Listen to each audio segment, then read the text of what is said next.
Shalom Bapak Ibu, apa kabar? Puji nama Tuhan. Ya tentunya bahwa Tuhan kita adalah Allah yang luar biasa.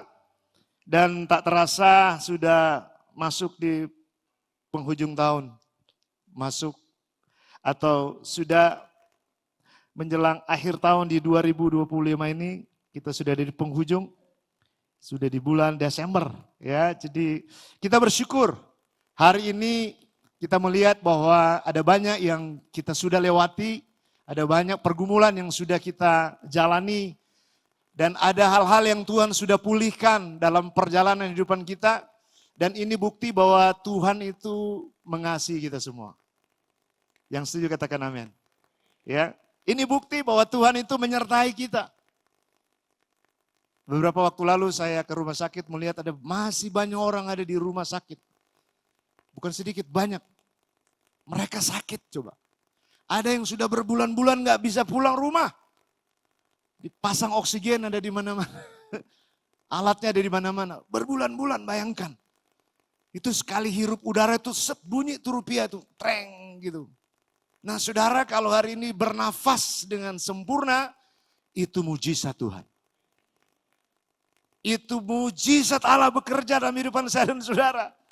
Jadi tidak ada kata untuk berkata mengeluh. Gak ada ruangan untuk itu. Karena hari ini Tuhan masih pelihara kita. Yang setuju katakan amin. Nah hari ini kita akan bicara tentang, saya pikir ada hal yang penting. Yang perlu saya sampaikan buat kita karena menurut saya ini sentral bagi setiap orang yang konon percaya kepada Tuhan Yesus. Ya, jadi hari ini saya bicara tentang tema posisi dan prioritas. Sama-sama katakan, 3, 2, 1. Posisi dan apa Bapak Ibu? Prioritas. Karena saya percaya bahwa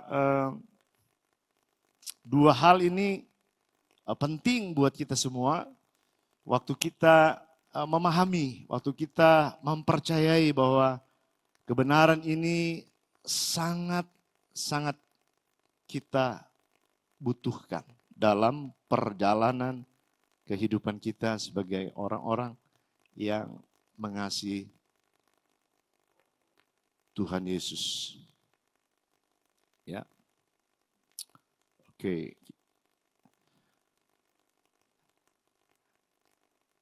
Dua kalimat ini saya percaya bahwa akan menjadi hal yang sangat penting dalam kehidupan kita sebagai orang-orang yang mengasihi Tuhan, ya, yaitu posisi dan prioritas. Nah, kita lihat saudara yang kasih dalam Tuhan, ayat demi ayat dari kebenaran firman Tuhan ini, bahwa Tuhan memposisikan kita ada dalam dunia ini. Tidak ada satupun di antara kita yang ada dalam dunia ini itu diposisikan oleh yang lain. Tapi Tuhanlah yang memposisikan kita dalam dunia ini. Kita nggak bisa memilih saya lahir dari orang tua A atau orang tua B, nggak ada. Jadi kita bersyukur dengan orang tua yang ada sekarang karena Tuhan yang memposisikan kita ada di dalam orang tua itu. Saya bersyukur saya diposisikan Tuhan ada dalam keluarga rambitan. Saya nggak bisa milih saya mau dalam keluarga Wijaya atau keluarga yang lain. Enggak, sejak awal saya sudah diposisikan oleh Tuhan ada di dalam keluarga rambitan. Dan Tuhan yang memposisikan saya ada di situ. Saya juga nggak bisa memilih, saya mau memilih lahir dari suku Dayak. Nggak bisa. Saya sudah dipilih oleh Tuhan, diposisikan oleh Tuhan keluarga atau lahir dari suku Sulawesi Utara atau Manado. Saya nggak bisa ganti, saya mau ganti posisi Sunda, nggak bisa. Karena Tuhan yang sudah memposisikan saya ada dalam keluarga itu. Makanya anak muda, bersyukurlah dengan orang tuamu sekarang. Apapun keadaannya, apapun latar belakangnya, percayalah Tuhan memposisikan Anda ada dalam keluarga itu.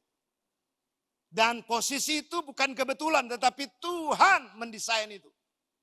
Dan saya menemukan ada keluarga-keluarga yang nggak bilang, ada ngomong seperti ini. Aku nggak terima papa mama saya. Karena papa mama saya A, B, C, D. Ada banyak sekali yang dikomplain. Nggak bisa. Kita perlu bersyukur ada dalam keluarga itu. Karena Tuhan mau kita ada di dalam keluarga itu. Dan saya mempercayai itu bahwa Tuhan yang memposisikan kita ada di situ. Saya juga waktu lahir nggak bilang menginginkan atau minta sama Tuhan aku mau lahir di negara Afrika. Nggak bisa, Tuhan sudah tentukan posisikan saya kamu lahir di negara Indonesia.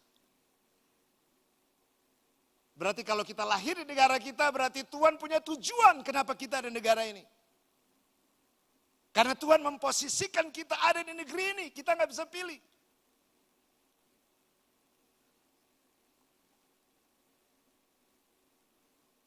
Oleh sebab itu, kita perlu lihat, benarkah Tuhan yang memposisikan kita ada dalam dunia ini. Kolose pasal yang pertama ayat 13. Ini disampaikan oleh seorang rasul yang dipakai Tuhan, yang menulis sebagian besar isi dalam Alkitab kita. Yaitu kitab perjanjian baru. Rasul ini rasul dipakai Tuhan luar biasa dan dia menyampaikan pesan ini kepada umat Tuhan yang ada di Kolose. Dia membangkitkan kembali pentingnya mengenal posisi dan prioritas. Kolose pasal yang pertama ayatnya yang ke-13 kita baca bersama-sama 3, 2, 1. Ia telah melepaskan kita dari kuasa kegelapan dan memindahkan kita ke dalam kerajaan anaknya yang kekasih. Wah, ini luar biasa.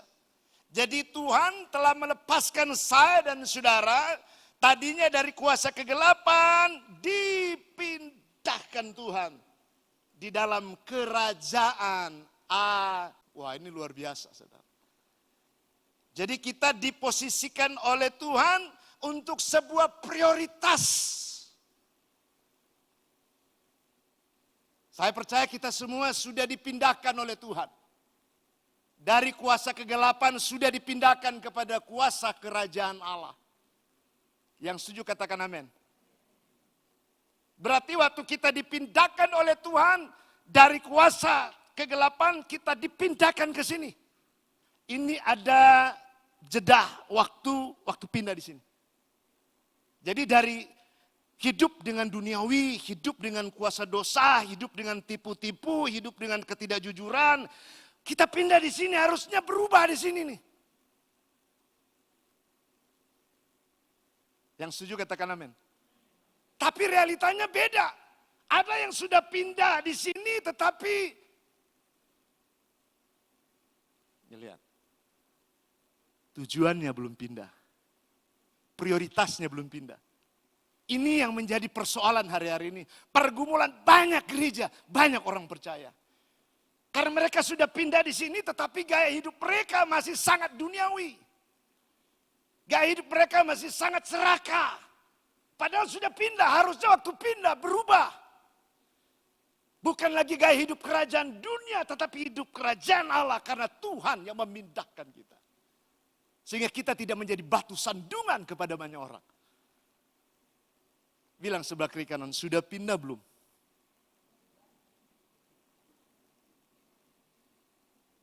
Karena kalau kita bilang kita sudah pindah, itu saya bilang tadi, harusnya gaya hidup kita, sikap kita, tingkah laku kita, perkataan kita seperti kerajaan Allah, bukan seperti dunia. Kalau tadinya kita nggak jujur, suka bohong sama orang lain, pindah di sini berubah. Harusnya hidup kita itu bisa dipercaya. Omongan kita itu nggak ada lagi yang bohong-bohong sama orang lain. Ini kerajaan ini, bicara tentang kerajaan berarti semua value kerajaan Allah harus menjadi permanen dalam hidupan kita. Enggak ada kata yang lain. Karena kita sudah pindah ini. Masih ada dalam dunia, tapi sifat dan karakter kita dirubah oleh kebenaran itu. Kerajaan Allah memerintah dalam hidupan kita. Yang setuju katakan amin. Ini banyak persoalan terjadi gitu. Karena saya jumpai ada beberapa jemaat Tuhan kecewa. Pastor saya kecewa, saya nggak mau ke gereja lagi. Loh kenapa nggak mau ke gereja lagi? Si A begini, si B begitu. Wih, tiba-tiba ayat ini bicara. Oh ternyata ada banyak mungkin orang Kristen sudah pindah ke sini. Tapi tujuannya belum berubah. Prioritasnya belum berubah. Harusnya waktu pindah dari dunia masuk kepada kerajaan Allah. Harusnya ada prioritas kerajaan Allah yang perlu kita ikuti bersama pemilik kerajaan itu sendiri. Harusnya. Karena waktu kita pindah automatically harusnya itu tadi perubahan hidup dan perubahan peran kita. Itu banyak mengalami perubahan dalam kehidupan kita. Waktu kita masih ada di dalam kegelapan, waduh pelitnya luar biasa. Tapi waktu berubah, waktu pindah harusnya jadi generous. Waktu kita di dunia sana marah-marah gak karu-karuan. Sampai setan bilang saya malu kalau dia marah. Padahal ke gereja rajin. Coba bilang sebelah kiri kanan udah berubah belum?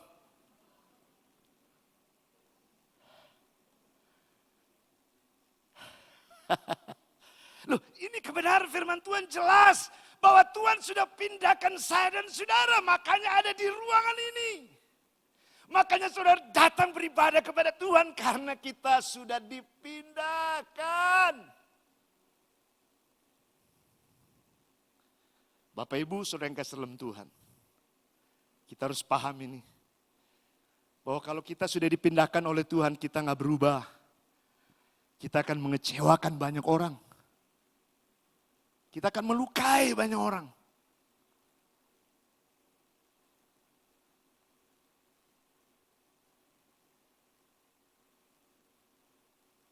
Ada 3 hal di mana Tuhan memposisikan kita ada di dalam dunia ini.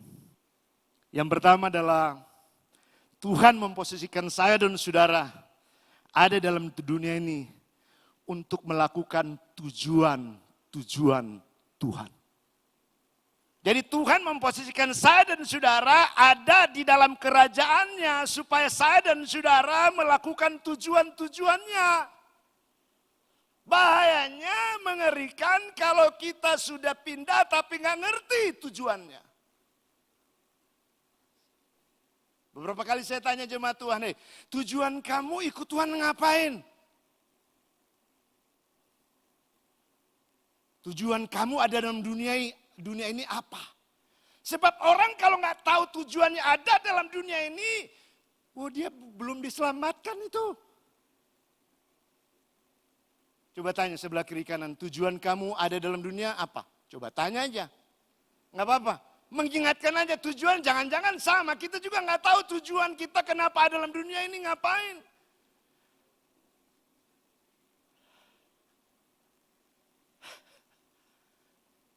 Ada satu keluarga saya tanya, kenapa kamu mau menikah? Apa tujuan kamu menikah? Beranak cucu pastor.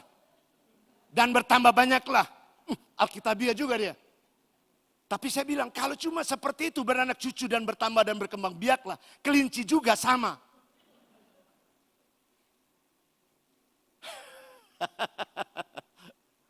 Jangan-jangan kita nggak tahu tujuan kita. Jadi Kristen itu ngapain? Coba tanya sebelah kiri kanan. Tujuan kamu jadi Kristen itu apa? Coba.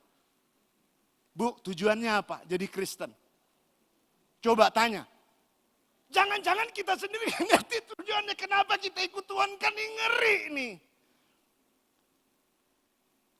Wah ini bahaya saudara. Kalau kita nggak tahu tujuan kenapa kita ikut Tuhan. Kemungkinan besar kita nggak selamat dalam dunia ini.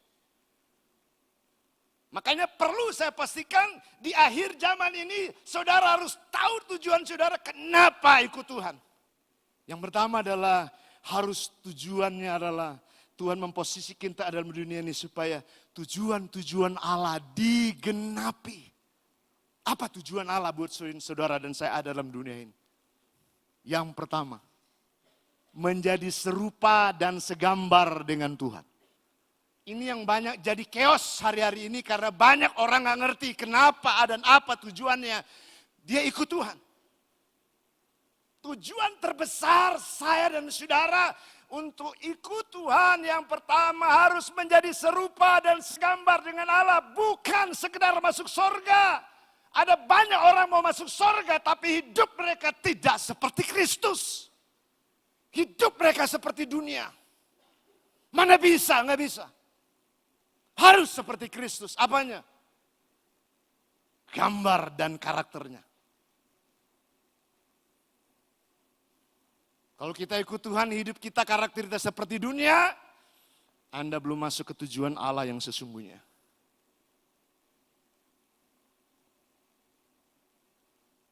Gaya hidupmu masih seperti dunia, bukan seperti Kristus. Anda belum sampai kepada tujuan Allah dalam hidupmu.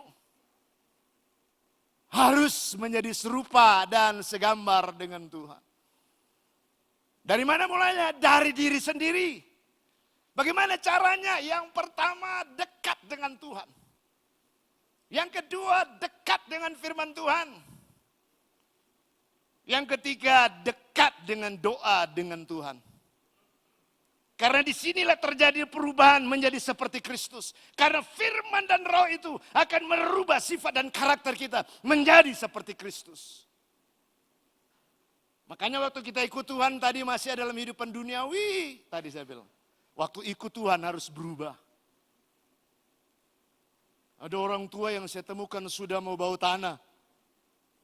Ampun, gaya hidupnya seperti anak-anak. Marah-marah gak jelas. Cemburuan gak jelas. Udah tua, coba bayangkan. Sudah punya cucu. Ya mengerikan. Sudah punya cucu, mau cerai. Halo? Dan ini ada di dalam gereja. Bukan di luar, di dalam. Ini saya lihat orang kalau nggak tahu tujuan kenapa dia dalam dunia ini, aneh-aneh orangnya. Coba bilang sebelah kiri kanan, kamu aneh-aneh bukan? Bapak Ibu, ini penting dan serius. Orang kalau nggak tahu posisi, dia nggak tahu tujuan hidupnya. Makanya Paulus sangat kuat ngomong sama orang ini di Kolose. Hei, aku sudah pindahkan kamu ke kerajaan. Jangan hidup lagi dalam cara duniawi. Tapi hidup dengan cara Kristus dalam kehidupan saya dan saudara. Amin Bapak Ibu. Jadi tujuan kita dalam dunia ini, apa Bapak Ibu? Menjadi, bilang sebelah kiri kanan, kamu harus menjadi serupa dan segambar dengan Kristus. Kasih tahu sebelah kiri kanan, jangan yang di tetangga sebelah Anda enggak tahu. Harus dikasih tahu. Haleluya.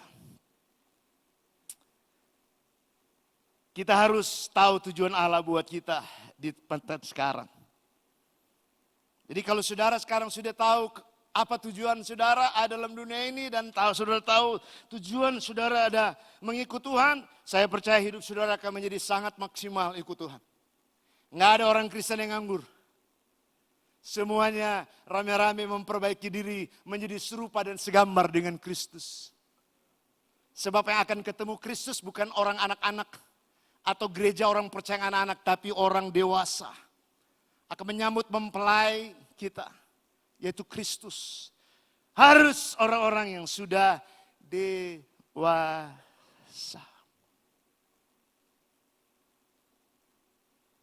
Kita harus tahu sekali lagi tujuan Allah buat kita ditempatkan sekarang.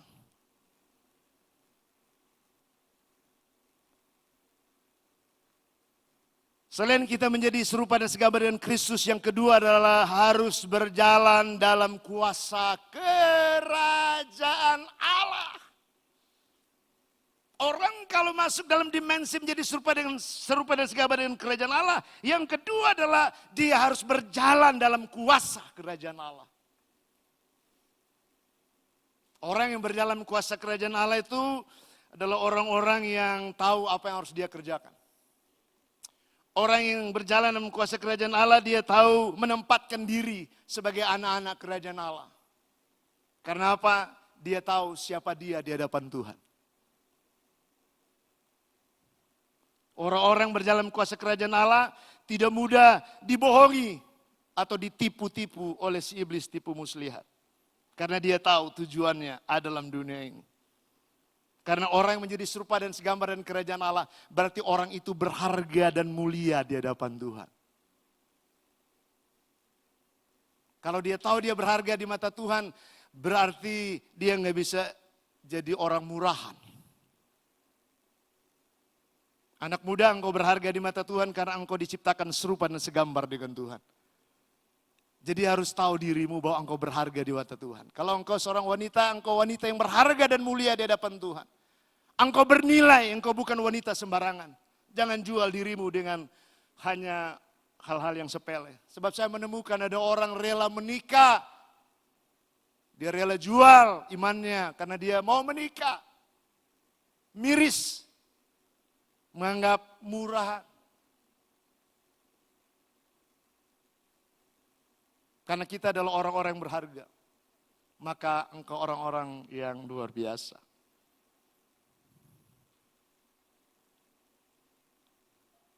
Yang kedua, saudara, kalau kita menemukan bahwa tujuan kita adalah melakukan tujuan-tujuan Allah, maka waktu kita pindah bersama dalam kerajaan Allah, harusnya tujuan-tujuan Allah yang harus kita kerjakan hari lepas hari kita. Baik itu di dunia pekerjaan kita, di dunia bisnis kita, apapun dunia yang Tuhan percayakan dalam kehidupan saya dan saudara. Coba mulai renungkan, benar enggak yang saya lakukan di dunia saya ini adalah tujuan-tujuan Allah yang saya sedang kerjakan. Harusnya menemukan itu. Saya ada di dunia apapun, kalau saya tahu tujuan saya ada di situ, maka kita akan berfungsi dengan tujuan-tujuan Allah ada dalam situ. Yang kedua adalah Tuhan memposisikan kita untuk berfungsi. Sama-sama katakan berfungsi. Jadi kalau kita sudah melakukan tujuan-tujuan Allah, harusnya saya mulai berfungsi.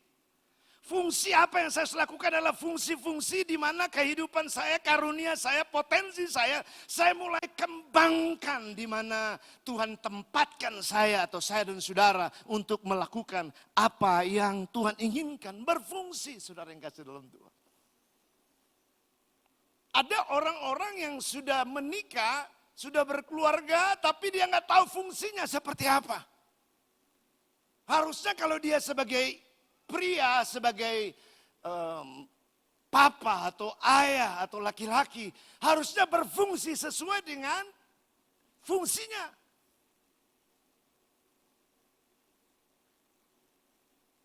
Harus berfungsi. Pria harus berfungsi sebagai ayah, sebagai suami yang mengasihi istri dan anak-anak. Pria harus berfungsi sebagai suami, sebagai ayah, sebagai papa buat istri dan anak-anaknya dengan kasih dan sayang buat mereka. Tahu fungsinya begitu. Begitu juga sebagai ibu rumah tangga. Mari berfungsi sesuai dengan fungsinya.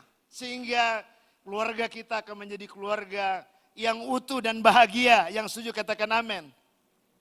Hari-hari ini banyak keluarga-keluarga mengalami sebuah kebingungan yang luar biasa. Tetapi pada kesempatan ini saya mengingatkan buat kita semua, mari temukan fungsi kita untuk berfungsi dalam kehidupan, dalam keluarga kita. Nah, kalau sudah berbicara tentang fungsi, ini sudah berbicara tentang hubungan dengan manusia yang lain.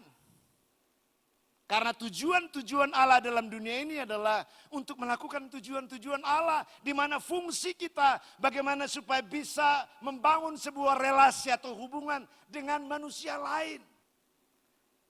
Nah, di gereja kita, GSI Bethlehem, itu punya wadahnya bagaimana kita berfungsi. Jelas kita mulai dari keluarga kita untuk berfungsi. Jadi ayah, jadi istri, jadi anak, berfungsilah sesuai dengan bagian kita masing-masing sehingga kita bisa masuk lebih dalam di dalam rencana dan rancangan Tuhan dalam kehidupan kita menuju kepada kehidupan kekal yang Tuhan sedang sediakan buat kita. Jadi kalau berbicara tentang fungsi berarti kita mulai terhubung dengan manusia lainnya. Di sini kita melihat hidup bukan hanya untuk diri sendiri, tetapi terhubung dengan yang lain. Jadi kalau saya sudah ikut Tuhan dan berjalan di dalam Tuhan, kemudian istri saya tidak menemukan hidup Pastor Joy bukan seperti Kristus, seperti dunia, bahkan mungkin seperti setan, berarti saya nggak berubah. Tapi waktu saya mulai berfungsi, saya mulai melakukan fungsi saya sebagai ayah, sebagai papa, sebagai hamba Tuhan, mereka pasti akan melihat yang pertama adalah rasa nyaman selalu dekat dengan saya. Bukan rasa takut, rasa khawatir, dicurigai dan lain sebagainya. Tetapi mereka membuat nyaman kalau ada bersama dengan ayahnya atau dengan ibunya. Karena apa? Fungsi masing-masing sudah mulai terkoneksi. Berapa hari lalu saya melayani satu keluarga di mana 20 tahun pria ini gak dekat sama bapaknya. 20 tahun. Sampai-sampai baru bisa dekat waktu bapaknya sedang sakit. Dicerita waktu saya ngomong papa aja. Itu canggung karena apa? 20 tahun tidak ada hubungan yang baik. Masih satu rumah. Tapi nggak punya hubungan yang baik. Bapak Ibu, berarti kita sedang dibawa oleh Tuhan hari-hari ini kembali kepada tujuan-tujuan Allah. Harus terhubung satu sama yang lain. Kalau dalam keluarga rumah tangga kita, orang tua kita, siapapun dalam keluarga kita, hubungan kita tidak baik, pulang di sini bangun hubungan dengan mereka. Karena untuk itulah saya dan saudara diciptakan Tuhan dalam dunia ini. Supaya terbangun relasi dengan sesama yang lain. Terhubung dengan Tuhan dan terhubung dengan sesama. Bapak Ibu saudara kasih dalam Tuhan, karena kita tahu kita harus berfungsi sesuai dengan karunia kemampuan ilahi yang Tuhan berikan dalam kehidupan kita.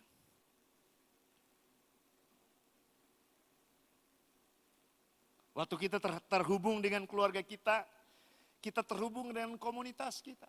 Makanya GSJ Bethlehem menyediakan live group. Supaya kita bisa terkoneksi satu sama yang lain. Jangan terisolasi, tetapi terhubung satu sama yang lain. Orang yang suka terisolasi dan menyendiri akan diserang dengan banyak penyakit. Ada satu buku yang saya baca, orang yang selalu terisolasi, menyendiri, tidak terhubung dengan banyak orang lain. Ada banyak hormon-hormon yang mati dalam kehidupan orang itu. Sehingga dia lemah, mudah sakit, dan lain sebagainya. Karena apa? Terisolasi. Padahal Tuhan sendiri mau supaya kita terkoneksi satu sama yang lain. Jadi mari kita mulai berfungsi. Cara untuk berfungsi, terkoneksi, bergabung dengan komunitas yang sehat. Kemudian masuk dalam masyarakat yang ada di sekitar kita. Terkadang kita ada di satu RT atau satu RW, orang lain gak kenal kita. Nanti menjadi viral pada waktu mereka menemukan ada mayat mati, udah busuk, baru ketemu meninggal. Baru viral, wih ini ada orang ada di sini, coba bayangkan, miris. Karena apa? Terisolasi. Berarti kalau kita mulai terisolasi, berarti kita mesti bangun kembali. Jangan hidup sendiri. Berkomunitaslah. Sebab waktu kita berkomunitas, di sana kita akan memulai hidup yang baru.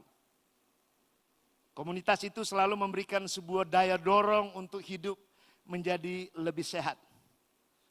Sehat rohaninya, sehat jasmaninya.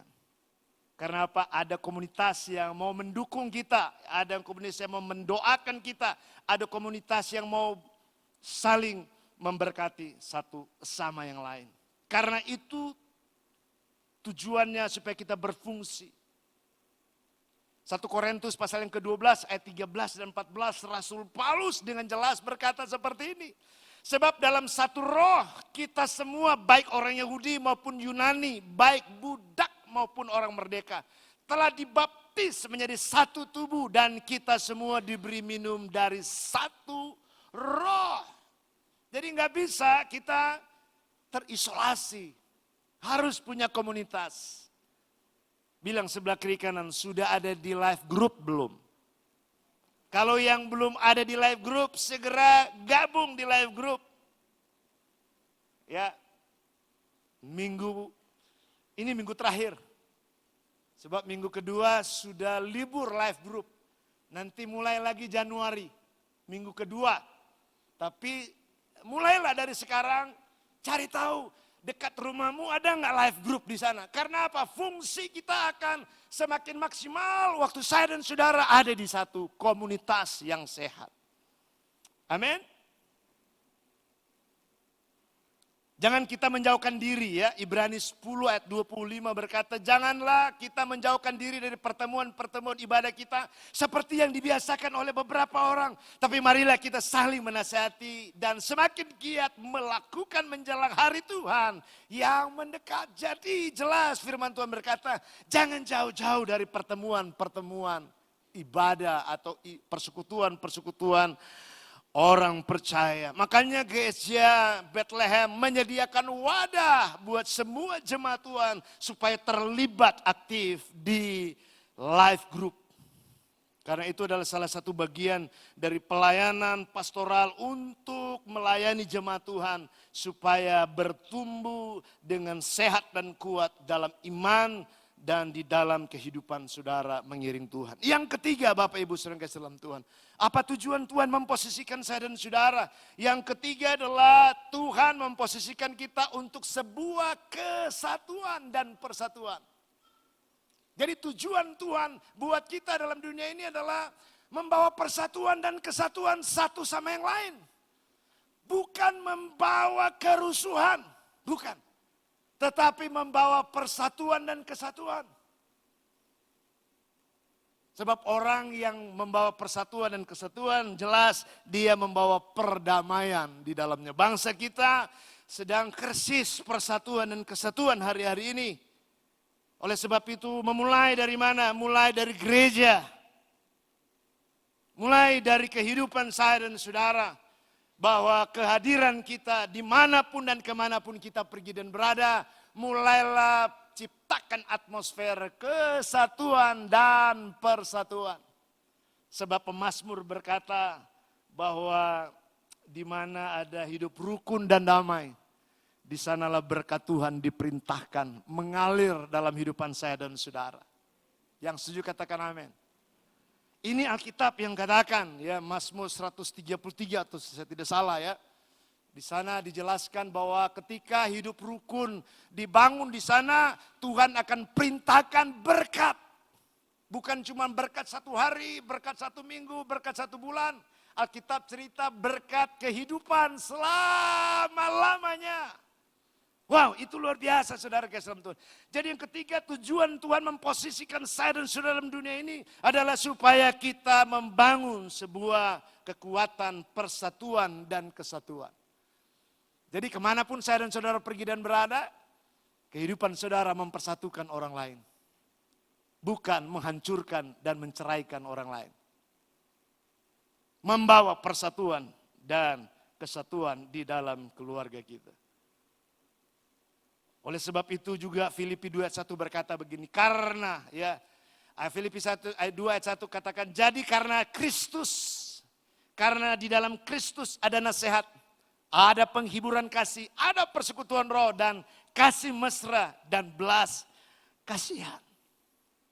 Jadi orang yang membawa persatuan dan kesatuan selalu menciptakan apa yang disebut dengan ada penghiburan kasih dan ada kasih dan mesra. Oh ini keren.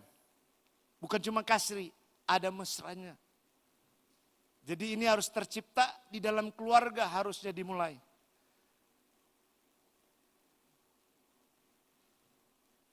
Satu waktu saya tanya, ada suami istri. Biasanya datang ke gereja, kalau nggak suami duluan, istrinya yang duluan. Saya bilang, Om, istrinya mana? Belakangan. Kalau saya ketemu istrinya, Bu, mana bapaknya? belakangan. Duh, ini kenapa ini? Semuanya belakang-belakang semua ini. Akhirnya saya ajak ngobrol, suami istri, boleh nggak saya ketemu? Suami istri mau ngobrol-ngobrol. Apa rahasianya itu belakangan-belakangan? Lu serius ini saya bilang, saya mau ajak ngobrol. Benar saudara kasih dalam Tuhan. Kalau sudah mulai belakangan berarti hubungannya sudah tidak harmonis. Ini tandanya setan sedang hancurkan kita.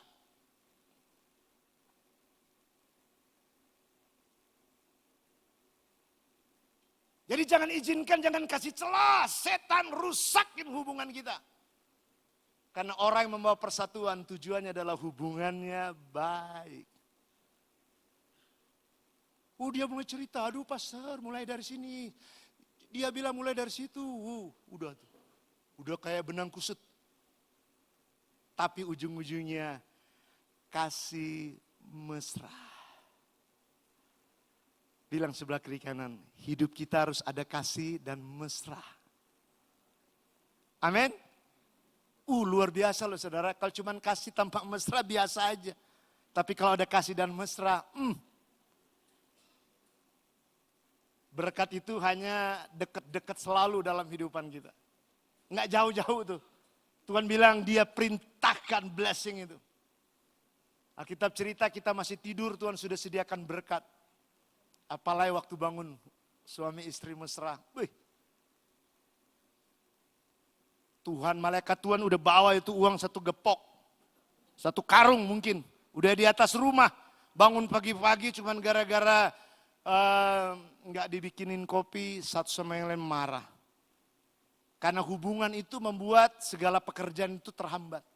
Biasanya kalau hubungan yang baik itu, kopi mana? Kalau orang Papua kan kalau ngomong tuh singkat-singkat. Kopi mana? Istri bilang, sapi pasar. Yang satu bilang minta tanya kamu pergi kemana? Suaminya bilang sapi pasar. Lihat hubungan yang gak baik, komunikasinya pasti rusak. Tapi kalau coba hubungannya baik, gak usah ditanya kopi mana, sudah tersedia kopi. Karena apa? Hubungannya baik. Suami-suami katakan amin. Wah, aminnya sedikit nih. Berarti ini sering-sering pastor ini khotbah kasih mesra, pastor. Bapak Ibu sering kasih dalam Tuhan. Benar bahwa hubungan itu penting dibangun dalam kehidupan kita. Hidup udah susah. Ekonomi lagi gak baik-baik aja, kita gak ada kasih mesra, tambah berat. Tapi mulai hari ini, sore hari ini, kita pulang, kita akan membangun kasih mesra dalam keluarga kita.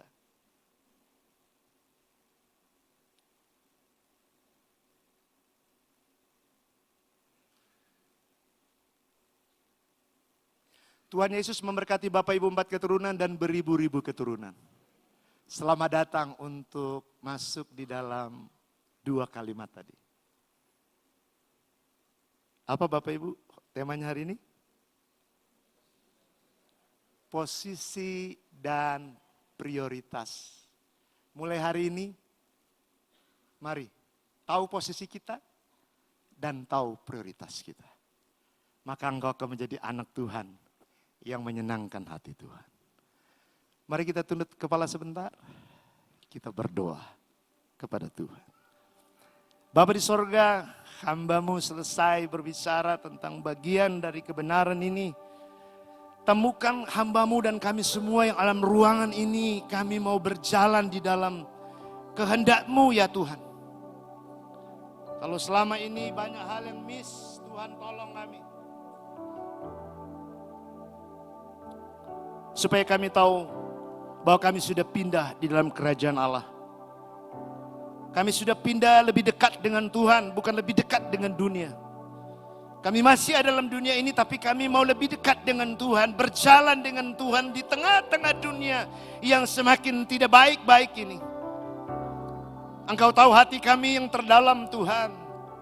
Tolong kami supaya kami tahu prioritas kami yaitu melakukan tujuan-tujuan Allah dalam hidupan kami.